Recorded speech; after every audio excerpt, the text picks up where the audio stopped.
Ак Суу районунун Маман айылындагы Жекшен Ашубаев аттындагы орто мектебинде 397 окуучу билим алса, 31 мугалим эмгектенет. Алардын ичинен 11 билим берүүнүн мыктысы, 2 мугалим билим берүүнүн ардак грамотасынын ээси. Мугалимдер апрель айына чейин айлык акысынын аздыгынан ар кандай көйгөйлөргө туш болуп иштеп келишкен. Ашубаев атындагы Маман жалпы орто билим берүү мектебинде азыркы учурда 397 окуучу окуу тарбия алып жатат. Алардын ичинен 163 окуучу башталгыч класстардын окуучусу болуп эсептелип, азыркы күндө ысык тамак ичүүдө. Ошондой эле биздин мугалимдер апрель айына чейин акчалары көбөйбөй ушундай кыйналууда болушчу.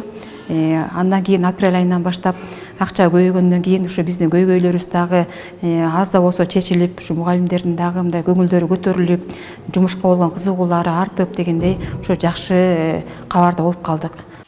Аталган мектептин орус тили мугалими Гүлмира Асылбекова 37 жылдан бери агартуу тармагында иштеп келет. Ал эмгек жолун Зындан айылындагы мектепте 130 рубль алып баштаган.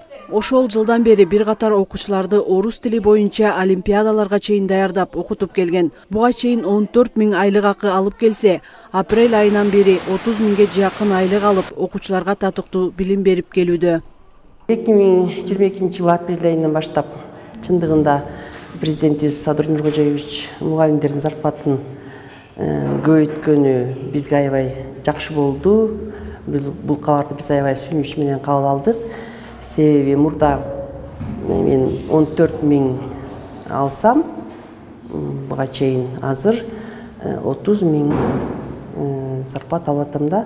Бул чындыгында бизге аябай жакшы болду. Зарплатыбыз азыр бардыгына жетип атат, өтө кубанычтабыз. Президент мугалимдердин айлыгы мындан ары дагы көбөйүп, бирок аларга талап да жогорулай тургандыгын билдирген. Министрлер кабинети билим берүү тармагынын кызматкерлеринин айлыгын көтөрүү максатында бюджеттен 16 миллиард сом бөлгөн. Мир Мусубакунова, Нурлан Чүйбеков, Ак Суу районунан.